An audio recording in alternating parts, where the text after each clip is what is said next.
வணக்கம். இலங்கையின் முதற்தர செய்தி வழங்குடன் நியூஸ் ஃபர்ஸ்டின் இரவு 8 மணி பிரதான செய்திகளோடு இணைந்துள்ளீர்கள்.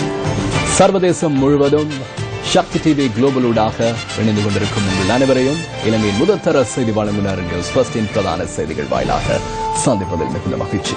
நமது விரிவான செய்திகளுக்கு செல்லும் முன்னர் முதலில் இன்றைய தலைப்புச் செய்திகள்.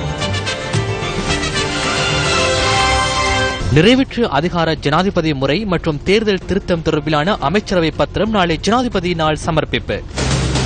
புனர்வாழ்வுக்கு இணங்கியமையினால் தமிழ் கைதிகளின் உண்ணாவிரதம் கைவிடப்பட்டது. தமிழ் கைதிகள் சிறையில் இருக்கும் போது தமிழ் கட்சிகளின் தலைவர்கள் எவ்வாறு அரசாங்கத்தின் பேச்சுவார்த்தைகள் கலந்து கொள்வார்கள் என விக்ரமபாகு கருணாரத்ன கேள்வி. இலங்கைக்கு மீண்டும் GSP+ வரிச்சலுகை கிடைக்கும் வாய்ப்பு. அமைச்சர் ஒருவரின் மகன் தொடர்பில் ஹரின் பெர்னாண்டோ கருத்து. ඊයේ දවසේ නෝට මේ අමාත්‍යාංශයට රිංගල එක ඇමතිවරයෙක්ගේ පුතෙක් උත්සාහ කළ දිනවා මගේ දේවල් හොයන්න. அமைச்சர் ஒருவரின் பொறுப்பு குறித்து நவீன் திசாநாயக்க விளக்கம். යම්කිසි ඇමතිවරයෙක් වැරද්දක් කරොත් එයාට යම්කිසි දෙයක් සිද්ධ වෙනවා. එයා වාක්‍ය යන්න ඕනේ එයා පාවිච්චි කරන වචනවලට. நிறைவேற்று அதிகாரம் கொண்ட ஜனாதிபதி முறைமையை இல்லாதொழித்து புதிய அரசியலமைப்பினை உருவாக்குவதற்கான அமைச்சரவை பத்திரத்தை நாளை அமைச்சரவையில் சமர்ப்பிக்க உள்ளதாக ஜனாதிபதி மைத்ரிபால சிறிசேன தெரிவித்துள்ளார். கொழும்பில் இன்று இடம்பெற்ற நிகழ்வு ஒன்றில் உரையாற்றும் போதே ஜனாதிபதி இதனை தெரிவித்தார். இரட்டை பிரஜா உரிமை சான்றிதழ் வழங்கும் நிகழ்வு இன்று முற்பகல் பிரதமர் அலுவலகத்தில் ஜனாதிபதி மைத்ரிபால சிறிசேன தலைமையில் நடைபெற்றது. இரட்டை பிரஜா உரிமை வழங்கும் நடைமுறை 2011ஆம் ஆண்டில் இருந்து இடைநிறுத்தப்பட்டிருந்த அதேவேளை கடந்த ஜனாதிபதி தேர்தலின் பின்னர் அது மீண்டும் நடைமுறைக்கு கொண்டுவரப்பட்டது. இந்த வருடம் இதற்கு முன்னர் 2 தடவைகளில் சுமார் 600 பேர் இரட்டை பிரஜா உரிமையை பெற்றுக் கொண்டிருந்தனர். இன்றைய தினம் மேலும் 2000 பேர் இரட்டை பிரஜா உரிமையை பெற்றுக் கொண்டதுடன் அதற்கான இன்றைய நிகழ்வில் பிரதமர், அமைச்சர்கள் உள்ளிட்ட பலர் கலந்து கொண்டிருந்தனர். நிறைவேற்று அதிகாரம் கொண்ட ஜனாதிபதி வசமுள்ள அதிகாரங்களை பாராளுமன்றத்திற்கும் ஏனைய நிறுவனங்களுக்கும் வழங்கும் வகையில் அரசியலமைப்பை மாற்றுவதற்கான விசேட அமைச்சரவை பத்திரம் ஒன்றை நாளை அமைச்சரவையில் சமர்ப்பிக்க உள்ளேன். இதேவேளை நாளை தேர்தல் முறைமையினை மறுசீரமைப்பு தொடர்பாக விசேட அமைச்சரவை பத்திரத்தையும் அமைச்சரவையில் சமர்ப்பிக்க உள்ளேன். விருப்பு வாக்கு முறைமையை இல்லாதொழித்து ஊழல் மோசடியற்ற வன்முறைகளற்ற நீதியானதும் அமைதியானதுமான தேர்தலின் மூலம் மக்கள் அரசாங்கத்தை அரச நிறுவனங்களையும் நிறுவுவதற்கான சந்தர்ப்பத்தை ஏற்படுத்தி கொடுக்க உள்ளேன். அரசியல் காரணங்கள் காரணமாக பலர் இந்த நாட்டை விட்டு சென்றனர். எனினும் இன்று அனைவரும் மீண்டும் ஒன்றுபடுகின்றனர். ஜனாதிபதியின் தலைமைத்துவத்தின் கீழ் முன்னெடுக்கப்படும் திட்டங்களுக்கு அனைவரது ஒத்துழைப்பும் தேவைப்படுகின்றது. நாம் இந்த நாட்டை கட்டியெழுப்ப வேண்டும். நாம் இந்த நாட்டை முன்னோக்கி கொண்டு செல்ல வேண்டும். எனவே எமது இந்த திட்டங்களுடன் இணைந்து கொள்ளுமாறு இன்று இரட்டை பிரஜா உரிமையை பெற்றுக் கொள்ளும் அனைவருக்கும் நாம் அழைப்பு விடுக்கின்றோம். தமிழ் கைதிகளால் தொடர்ச்சியாக முன்னெடுக்கப்பட்ட உண்ணாவிரத போராட்டம் கைவிடப்பட்டுள்ளதாக சிறைச்சாலைகள் மறுசீரமைப்பு அமைச்சர் DM சுவாமிநாதன் தெரிவித்தார். தடுத்து வைக்கப்பட்டுள்ளவர்களில் பலர் புனர்வாழ்வளிப்பதற்கு இணக்கம் காணப்பட்டதை அடுத்து உண்ணாவிரதம் கைவிடப்பட்டுள்ளதாக அமைச்சர் DM சுவாமிநாதன் தெரிவித்தார். பயங்கரவாத தடைச்சட்டத்தின் கீழ் தடுத்து வைக்கப்பட்டிருந்த தமிழ் கைதிகள் ஆரம்பித்திருந்த உண்ணாவிரதத்தை இன்று காலை கைவிட்டனர். இவர்கள் அரசாங்கத்திற்கு பல கோரிக்கைகளை முன்வைத்திருந்த நிலையில் 39 தமிழ் கைதிகள் பிணையில் விடுவிக்கப்பட்டனர். கடந்த 11ஆம் தேதி 31 பேருக்கும் நேற்று 8 பேருக்கும் பிணை வழங்கப்பட்டது. இந்த நிலையில் நேற்றைய தினம் சிறைச்சாலைகள் மறுசீரமைப்பு அமைச்சர் DM சுவாமிநாதன் மற்றும் சட்டம் மற்றும் ஒழுங்கு அமைச்சர் சாகல் ரத்நாயக்க, சிறைச்சாலைகள் ஆணையாளர், போலீசார் மற்றும் சட்டம் அதிபர் திணைக்கள அதிகாரிகள் அனைவரும் அலரி மாளிகையில் பேச்சுவார்த்தை ஒன்றை நடத்தினர். இதில் குறிப்பாக புனர்வாழ்வு பெறுவதற்கு விருப்பம் தெரிவித்து 99 கைதிகள் கடிதம் அனுப்பியமை தொடர்பில் கலந்துரையாடப்பட்டது. இதையடுத்து புனர்வாழ்வு வழங்கக்கூடிய குற்றச்சாட்டுகளில் கைது செய்யப்பட்டவர்களுக்கு புனர்வாழ்வு வழங்குவதற்கும் இந்த பேச்சுவார்த்தையில் இணக்கம் கண்டோம். இதன் அடிப்படையில் தமது உண்ணாவிரதத்தை கைவிடுவதாக அவர்கள் நேற்று இரவு எமக்கு அறிவித்ததற்கமைய இன்று உண்ணாவிரதத்தை தமிழ் கைதிகள் கைவிட்டனர். தமிழ் கைதிகளின் உண்ணாவிரதம் கைவிடப்பட்டதை அடுத்து மட்டக்களப்பு சிறைச்சாலையில் உள்ள தமிழ் கைதிகளை மக்கள் பிரதிநிதிகள் சிலர் இன்று சந்தித்தனர்.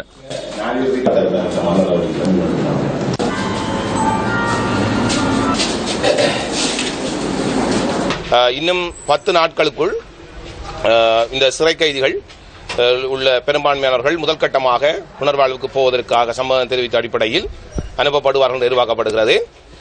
அதுக்கு பிறகு மிஞ்சிருக்கிறதான அரசியல் கைதிகளையும் இந்த நல்லாட்சி அரசாங்கம் விரைவாக விடுதலை செய்ய வேண்டும். அவ்வாறு அவர்கள் முழுமையாக விடுதலை செய்யப்படும் வரை தமிழ் தேசிய கூட்டமைப்பை நாம் தொடர்ந்து அவர்களுடைய நடவடிக்கைகளில் கவனமாகவும் அதற்கு முழுமையான ஆதரவையும் பங்களிப்பையும் வழங்கிக் கொண்டிருப்போம் என்பதை கூறிக்கொள்ள விரும்புகிறேன். உண்ணாவிரதம் இருந்த 10 கைதிகளும் உண்ணா நோன்பினை விட்டு அவர்கள் சாதாரண நிலைக்கு வருவதற்கு முற்பட்டிருக்கின்றார்கள். தமிழ் அரசியல் கைதிகள் தாங்களாக புனர்வாழ்வை ஏற்று தாங்கள் அதன் பின்னர் விடுவிக்கப்படுவதற்கு தயாராக இருக்கின்றோம் என்று கையொப்பம் இட்டிருக்கின்றார்கள். அதாவது 90 கைதிகள் வரை அந்த கையொப்பத்தை கொடுத்திருக்கின்றார்கள். அதன் காரணமாக அவர்கள் அதனை ஏற்றிருக்கின்றார்கள். இதன் நிமித்தம் அவர்களை கட்டங்கட்டமாக விடுவிக்கப்படுவதற்கு உரிய நடவடிக்கைகளை எடுத்திருக்கின்றார்கள். தமிழ் தேசிய கூட்டமைப்பு ஒரு காலமும் இல்லாத வகையில் நாங்கள் இந்த நல்லாட்சி அரசாங்கத்திற்கு ஆதரவு கொடுத்திருக்கின்றோம். வரவு செலவு திட்டத்தில் கூட சரித்திரத்தில் இல்லாத வகையில் ஆதரவு கொடுத்தோம். அதே போன்று சுதந்திர தின நிகழ்வில் ஒருபோதும் எங்களது தமிழரசு கட்சி தமிழ் தேசிய கூட்டமைப்பு கலந்து கொள்ளாத நிலையில் எங்களது தலைவர் அவர்கள் சுதந்திர தினத்தில் கூட கலந்து கொண்டு இந்த நல்லாட்சி அரசாங்கத்திற்கு ஒரு உற்சாகத்தை ஏற்படுத்தினார். நாங்கள் பல விதத்தில் அவர்களுக்கு ஆதரவை கொடுத்தும் அவர்கள் கடந்த காலங்களில் பல பொது மன்னிப்புகள் நடைபெற்றும் இதை பொது மன்னிப்பு அடிப்படையில் அவர்கள் விடுதலை செய்யாமை மிகவும் வேதனையாக இருக்கின்றது. அனுராதபுரம் சிறைச்சாலையில் உள்ள தமிழ் கைதிகளை தமிழ் தேசிய கூட்டமைப்பின் பாராளுமன்ற உறுப்பினர்கள் சிலர் சந்தித்தனர். நீதிமன்றங்களிலே வழக்குகளில் வழக்கறிஞர்கள் போதாமல் இருக்கின்றது. தாங்கள் வறுமையில் வாழுகின்றவர்கள் அந்த வழக்குகள் நடத்துவதற்கு வழக்கறிஞர்களை நியமித்து வழக்குகளை வாதாடுவதற்கு எங்களை உதவி செய்யும் என்று கேட்டிருக்கின்றார்கள். அரசாங்கத்துடன் பேசுகின்ற பொறுப்புள்ள தமிழ் தேசிய கூட்டமைப்புக்கு திரு சம்பந்தன் அவர்களும் நாளை காலையில் வந்து விடுவார். சத்திர சிகிச்சைக்கு பின்னர் அவர் பரிசோதிக்கப்பட வேண்டியதாக இருந்தார். அவர் நாளை காலை வந்து விடுவார். டெல்லியில இருந்து மருத்துவமனையில் இருந்து நாங்கள் அவரிடமும் பேசி ஜனாதிபதியை பிரதமர் அவர்களிடத்திலே மீண்டும் அவர்களெடுத்த நடவடிக்கைகளை பூர்ணமாக நம்பகத்தன்மையுடன் மிக விரைவாக நடவடிக்கை எடுத்து அவர்கள் புனர்வாழ்வுக்கு சென்றால் என்ன, பிணையிலே இருந்தால் என்ன, அந்த காலங்களை நாங்கள் கருத்தில் எடுத்து அவர்கள் மிக குறுகிய காலத்தில் அவர்கள் வீடுகளுக்கு அனுப்பப்பட வேண்டும், விடுதலை பெற வேண்டும் என்பதற்காக நாங்கள் உழைப்போம், நாங்கள் உறுதியாக வேலை செய்வோம் என்று நாங்கள் அவர்களிடையே குறிப்பிட்டு வந்திருக்கிறோம். டிசம்பர் மாதம் 15ஆம் தேதிக்கு முன்பாக இந்த அரசாங்கத்தினுடைய கோரிக்கை நிறைவேற்றப்படாமல் விட்டால் வடக்கு கிழக்கிலும் நாடு தழுவிய ரீதியிலும் இந்த அரசியல் கைதிகளுடைய விடுதலைக்காக தமிழ் தேசிய கூட்டமைப்பு, மனித உரிமை அமைப்புகள், சிவில் அமைப்புகள், ஏனைய அரசியல் கட்சிகள் எல்லோரும் ஒன்றிணைந்து தங்களுடைய விடுதலைக்காக குரல் கொடுக்கும்படியும் எங்களுடைய ஒரு கோரிக்கையை எங்களிடம் விடுத்திருக்கின்றார்கள். ஆகவே அரசாங்கம் கடந்த காலத்திலே அரசியல் கைதிகளுக்காக பல தடவை வாக்குறுதிகள் வழங்கப்பட்டு அந்த வாக்குறுதிகள் மீறப்பட்டிருக்கிற சம்பவங்கள், கசப்பான சம்பவங்கள் கடந்த காலத்தில் நடந்திருக்கு. ஆகவே இந்த நல்லாட்சியில் இருக்கக்கூடிய மைத்ரிபால சிறிசேனா அவர்களுடைய இந்த அரசாங்கமும் கடந்த காலத்திலே கொடுக்கப்பட்ட வாக்குறுதிகள் மீறப்பட்டது மாதிரி தற்போது வழங்கப்பட்ட வாக்குறுதிகள் மீறப்படாமல் இருப்பதற்காக அனைத்து அரசியல் கைதிகளையும் விரைவாக விடுதலை செய்யப்பட வேண்டும். பலருக்கு நீதிமன்றம் தீர்ப்பு வழங்க வேண்டிய நிலையில் இருக்கின்றது. இதோ தீர்ப்பு வழங்கி கூட சட்டமா அதிபர் திணைக்களம் இன்னமும் அவர்களுக்குரிய முடிவை கொடுக்கவில்லை. அந்த சட்டமா அதிபர் திணைக்களம் பாகுபாடு காட்டுகின்றது. சட்டமா அதிபர் திணைக்களம் தமிழ் கைதிகள் விஷயத்தில், தமிழ் அரசியல் கைதிகள் விஷயத்தில் ஏனோ தானோ என்ற மனப்பான்மையும், அத்துடன் ஒருவேளை சட்டமா அதிபர் உட்பட எல்லோரும் எங்களுக்கு எதிரான ஒரு அரசியல் கட்சியை சார்ந்தவர்களா என்று சந்தேகிக்கக்கூடிய அளவுக்கு அவர்களுடைய நிலைப்பாடு அமைந்திருக்கின்றது. அரசாங்கம் புனர்வாழ்வு என்ற உறுதிமொழியை நம்பி அவர்கள் தங்களது போராட்டத்தை கைவிட்டிருக்கிறார்கள். நம்பிக்கை வீண் போகாதவாறு இந்த அரசாங்கம் நடந்து கொள்ள வேண்டும்.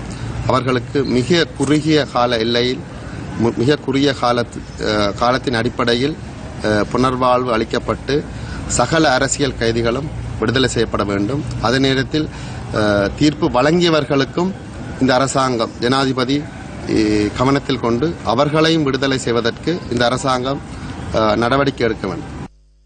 இதேவேளை யாழ் சிறைச்சாலையில் உள்ள தமிழ் கைதிகளை தமிழ் தேசிய மக்கள் முன்னணியின் தலைவர் உள்ளிட்ட சிலர் சந்தித்தனர். எங்களிடம் அவர்கள் கேட்ட முக்கியமான விடயம் என்னென்றால், உங்களுக்கு நம்பிக்கை இருக்கா அரசாங்கம் இந்த விடயங்களை சரியான வகையில் நேர்மையாக தமிழ் அரசியல் கைதிகளுக்கு நீதி கொடுக்கிற வகையில் செயல்படுமோ என்று எங்களிடம் கேட்டபொழுது நாங்கள் கொடுத்த பதில் நமக்கு அப்படிப்பட்ட நம்பிக்கை இல்லை. ஆனால் எங்களை பொறுத்தவரையில் நாங்கள் தொடர்ந்தும் அவர்களுடைய விடுதலைக்காக எங்களால் செய்யக்கூடிய அத்தனை செயல்பாடுகளிலும் வந்து தீவிரமாக நாங்கள் இயங்குறதுக்கு தயார் என்ற விடயத்தையும் நாங்கள் கூறியிருந்தோம். அரசியல் கைதிகளை விடுதலை செய்யும் தேசிய இயக்கம் இன்று கொழும்பில் ஊடக சந்திப்பொன்றை ஏற்பாடு செய்திருந்தது.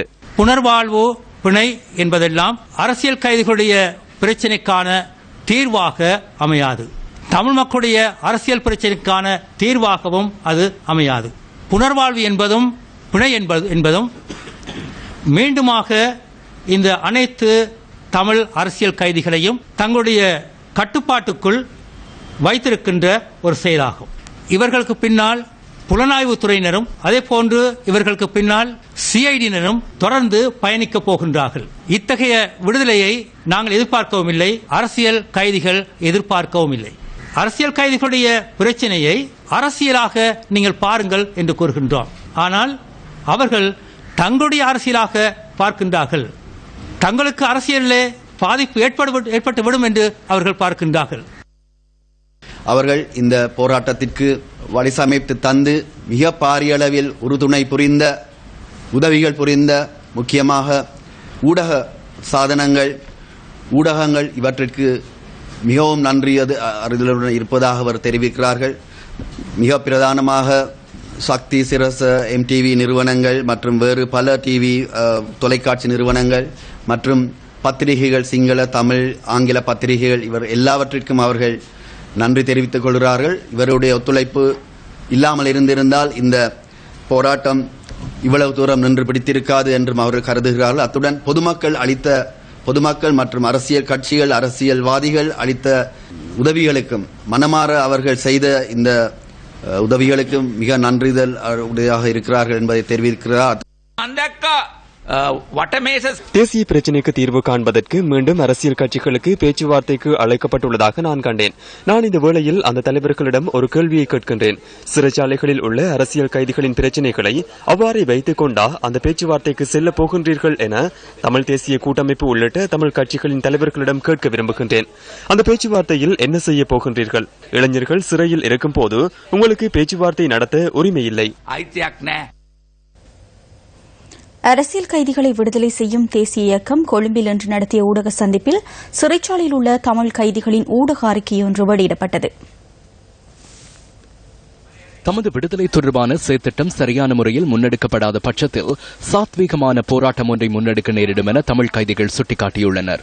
எதிர்வரும் டிசம்பர் 15ஆம் தேதிக்கு முன்னதாக கைதிகள் விடுதலை தொடர்பான அரசாங்கத்தின் திட்டம் சரியாக முன்னெடுக்கப்படுகின்றதா என்பதை உணராத பட்சத்தில் ஏதாவது ஒரு வழிமுறையில் சாத்வீக போராட்டத்தை முன்னெடுக்க வேண்டிய துர்ப்பாக்கிய நிலைக்கு தாங்கள் தள்ளப்படுவோம் என தமிழ் கைதிகள் விடுத்துள்ள அறிக்கையில் குறிப்பிடப்பட்டுள்ளது. அத்துடன் தமக்கான புனர்வாழ்வு திட்டத்தை நடைமுறைப்படுத்தும் போது தாம் சிறையில் நீண்டகாலம் செலவிட்டதை கருத்தில் கொண்டு 6 மாதங்கள் அல்லது 1 வருடத்துக்கு உட்பட்டதாக அதனை செயற்படுத்துவதற்கு இணக்கம் காணப்பட்டுள்ளதாக தமிழ் கைதிகள் தெரிவித்துள்ளனர். இதன் பிரகாரம் முதற்கட்டமாக 10 நாட்களுக்குள் முதற் தொகுதி கைதிகள் புனர்வாழ்வுக்கு அனுப்பப்படுவார்கள் என்பதுடன் ஏனைய கைதிகள் கட்டம் கட்டமாக முற்றாக விடுதலை செய்யப்படுவார்கள் என்றும் ஜனாதிபதி மற்றும் பிரதமர் கொள்கை அளவில் இணக்கம் தெரிவித்துள்ளதாக சிறைச்சாலைகள் மறுசீரமைப்பு அமைச்சர் DM சுவாமிநாதன், பாராளுமன்ற உறுப்பினர் MA சுமந்திரன் ஆகியோர் தங்களுக்கு அறிவித்துள்ளதாக தமிழ் கைதிகள் விடுத்துள்ள அறிக்கையில் கூறப்பட்டுள்ளது. இதேவேளை தங்களின் போராட்டத்தை கவிடுமாறும் வடமாகாண சபை உறுப்பினர்களும் வடக்கு கிழக்கு பாராளுமன்ற உறுப்பினர்களும் புலம்பெயர் அமைப்புகளும் மக்களை ஒன்றிணைத்து தாம் விடுதலை அடையும் வரை போராட்டத்தை முன்னெடுத்து செல்வதாக வடமாகாண முதலமைச்சர் விக்னேஸ்வரன் தமக்கு வாக்குறுதி அளித்ததாகவும் தமிழ் கைதிகள் சுட்டிக்காட்டியுள்ளனர். தமிழ் தேசிய கூட்டமைப்பின் பாராளுமன்ற உறுப்பினர் MA சுமந்திரன் தன் மீது சுமத்திய குற்றச்சாட்டுகளுக்கு பதிலளித்து வடமாகாண முதலமைச்சர் CV விக்னேஸ்வரன் ஊடகங்களுக்கு அறிக்கையொன்றை வெளியிட்டுள்ளார். வடமாகாண சபையினால் நிறைவேற்றப்பட்ட இனப்படுகொலை தொடர்பான தீர்மானத்தை விமர்சித்த தனது அன்புக்குரிய மாணவனான பாராளுமன்ற உறுப்பினர் சுமந்திரன் அந்த பிரேரணையை தயாரித்து தருமாறு கோரிக்கை விடுத்த போது மறுப்பேதும் தெரிவிக்கவில்லை என வடமாகாண முதலமைச்சர் விடுத்துள்ள அறிக்கையில் தெரிவிக்கப்பட்டுள்ளது. வடமாகாண சபையில் நிறைவேற்றப்பட்ட இனப்படுகொலை தொடர்பான தீர்மானம் இதுவரை நாட்டில் நடந்ததை பிரதிபலிக்கும் தீர்மானம் எனவும் இனப்படுகொலை சட்டம் இனப்படுகொலையாக நாட்டில் ஏற்றுக்கொண்டுள்ளவற்றை பிரதிபலிக்கும் ஓர் சமூக ஆவணம் எனவும் அந்த அறிக்கையில் அறிக்கையில் குறிப்பிடப்பட்டுள்ளது.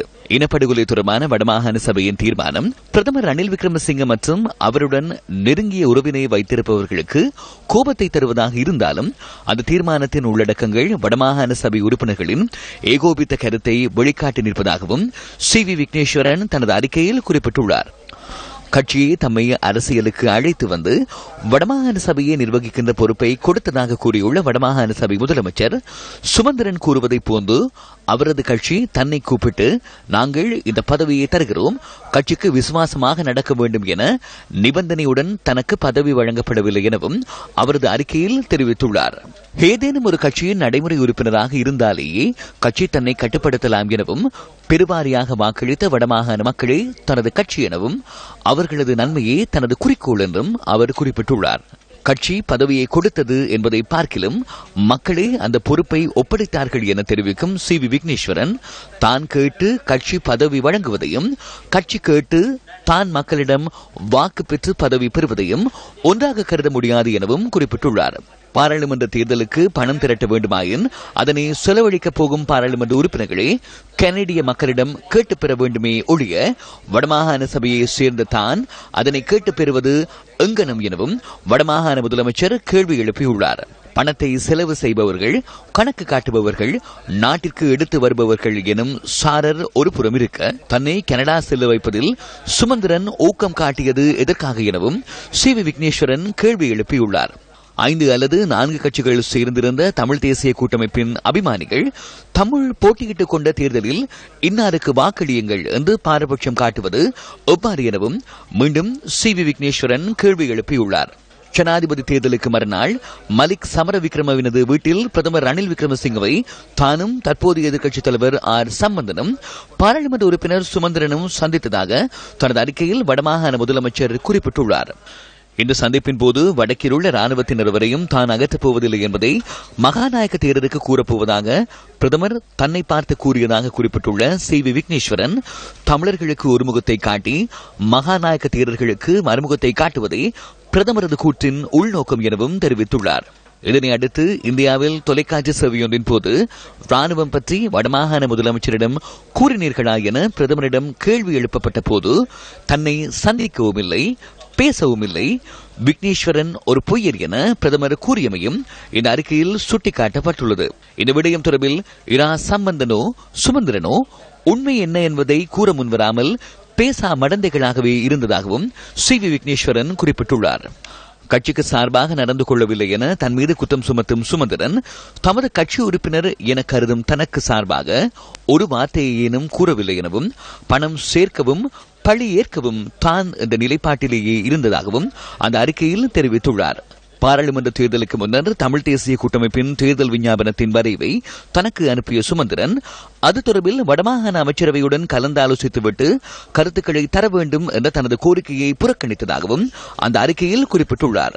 அதனை அடுத்து இதுவே தமிழ் தேசிய கூட்டமைப்பின் தேர்தல் விஞ்ஞாபனம் என சுமந்திரனது வரைவு பத்திரிகைகளுக்கு வெளியிடப்பட்டதன் பின்னர் தான் நடுநிலை வகித்ததில் தப்பு இல்லை எனவும் சி.வி. விக்னேஸ்வரன் கேள்வி எழுப்பியுள்ளார். நல்லவர்களை தேர்ந்தெடுங்கள், வல்லவர்களை தேர்ந்தெடுங்கள், நேர்மையானவர்களை தேர்ந்தெடுங்கள் என தேர்தல் காலத்தில் அறிக்கையினூடாக விடுக்கப்பட்ட கோரிக்கை மாற்றுக் கட்சியை சுட்டிக்காட்டுவதாக கூறப்படும் குற்றச்சாட்டையும் சி.வி. விக்னேஸ்வரன் நிராகரித்துள்ளார். நமது கூட்டுக் கட்சியில் நல்லவர்களும் வல்லவர்களும் நேர்மையானவர்களும் இல்லை என்றா சுமந்திரன் கூறுகிறார் என வடமாகாண முதலமைச்சர் கேள்வி எழுப்பியுள்ளார்.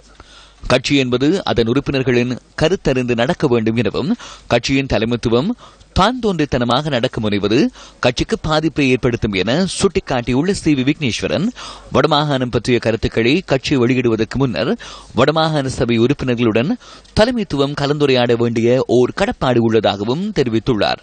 சுமந்திரன் கட்சியில் தனக்கு அதிகாரம் இருந்த மதிப்பு குறைகின்றது என்ற ஆதங்கத்தில் தன்னை பலிக்கடாவாக்க முனைவது வருத்தத்துக்குரியது என தெரிவித்துள்ள சி.வி. விக்னேஸ்வரன் தனது பழைய மாணவர் என்ற ரீதியில் அவருக்கு இறைவன் ஆசி என்றென்றும் இருக்க பிரார்த்திப்பதாகவும் தனது அறிக்கையில் குறிப்பிட்டுள்ளார். நியூஸ் ஃபர்ஸ்டின் பிரதான செய்திகள் தொடர்கின்றன. இன்னும் சில உள்நாட்டு செய்திகள்.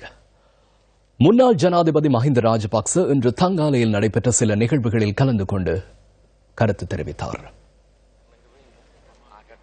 முன்னாள் ஜனாதிபதி மஹிந்த ராஜபக்சவின் பிறந்த நாளை முன்னிட்டு தங்காலை வைத்தியசாலையில் பிள்ளைகளுக்கும் கர்ப்பிணி தாய்மார்களுக்கும் உபகரணங்கள் வழங்கப்பட்டன.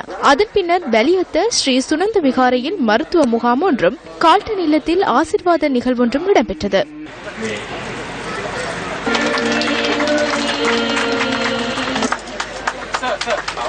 அனுராதபுரத்தில் நாளை இடம்பெறவுள்ள நிகழ்வுகள் தொடர்பில் முன்னாள் ஜனாதிபதி இங்கு கருத்து தெரிவித்தார். அரசியல் கட்சியை உருவாக்க நான் செல்வதில்லை. பிறந்த நாளை முன்னிட்டு நான் இவ்வாறு செல்கின்றேன். ஏனைய காலத்திலும் மாதத்திற்கு ஒருமுறை இவ்வாறாக செயற்படுவேன். எனினும் இந்த முறை முடியாமல் போனது. அதனால் நாளை அங்கு செல்ல உள்ளேன். இது ஒரு அரசியல் நிகழ்ச்சி நிரல் என சிலர் நினைத்துக் கொண்டிருக்கின்றனர். அது முற்றிலும் தவறான கருத்தாகும். பெருந்தோட்ட கைத்தொழில் அமைச்சர் நவீன் திசாநாயக்கவின் கட்சி அலுவலகம் ஒன்று இன்று கினிஹெத்தின நகரில் திறந்து வைக்கப்பட்டது. அவன்கார்ட் சம்பவம் காரணமாக அமைச்சர் ஒருவருக்கு ராஜினாமா செய்ய வேண்டி ஏற்பட்டது. அந்த அமைச்சர் கூறிய வார்த்தை நல்லாட்சிக்கு பொருத்தமற்றது. எவராது ஒரு அமைச்சர் தவறு இழைத்தால் அவருக்கு ஏதாவது ஒன்று இடம்பெறும். அவர் பயன்படுத்திய வார்த்தைக்கு அவர் பொறுப்பு கூற வேண்டும். அதே விடயமே திலக் மாரப்பனவுக்கு நடந்தது. அவர் பயன்படுத்திய வார்த்தை தவறு என்பதனால் அவர் அந்த வார்த்தைக்கு பொறுப்பு கூற வேண்டும். அதன் காரணமாகவே ராஜினாமா செய்யுமாறு ஜனாதிபதியும் பிரதமரும் அவருக்கு கூறினர். எமக்கும் அதே நிலைமைதான். நாமும் தவறு செய்தால் அதுவே இடம்பெறும். தலைவர் உள்ளிட்ட அனைவருக்கும் அதே நிலைமைதான். தவறு செய்தால் பதவிகளிலிருந்து விலக வேண்டி ஏற்படும். நூலகங்களை புதுப்பிக்கும் சக்தி FM-இன் புத்தக புரட்சி திட்டத்தின் கீழ் யாழ்ப்பாணத்தில் உள்ள 3 நூலகங்களுக்கு இன்று புத்தகங்கள் வழங்கப்பட்டன. சக்தி FM-இன் 17வது பிறந்தநாளை முன்னிட்டு நாட்டில் உள்ள 17 நூலகங்களை புதுப்பிக்கும் நோக்கத்துடன் சக்தி FM புத்தக புரட்சி முன்னெடுக்கப்படுகின்றது. வெள்ளப்பற்றாக்குறை உள்ள நூலகங்களை இனக்கண்டு அவற்றை புதுப்பிக்கும் நோக்கில் புத்தகம் கொடுப்போம் புதுயுகம் படைப்போம் எனும் துணிப்பொருளின் கீழ் இந்த செயற்திட்டம் முன்னெடுக்கப்படுகின்றது. பிரதான அனுசரணை கொழும்பு பல்கலைக்கழகத்தின் வருடாந்த மெய்வல்லுநர் போட்டிகளுக்கான பரிசளிப்பு விழா நேற்று நடைபெற்றது. வருடாந்த மெய்வல்லுநர் போட்டிகள் மற்றும் ஏனைய பல்கலைக்கழகங்களுக்கு இடையிலான போட்டிகளில் வெற்றி பெற்றவர்களுக்கு பரிசல்கள் வழங்கப்பட்டன. விளையாட்டுத்துறை பிரதி அமைச்சர் HM ஹாரிஸ் இந்த பரிசளிப்பு விழாவில் பிரதம அதிதியாக கலந்து கொண்டிருந்தார்.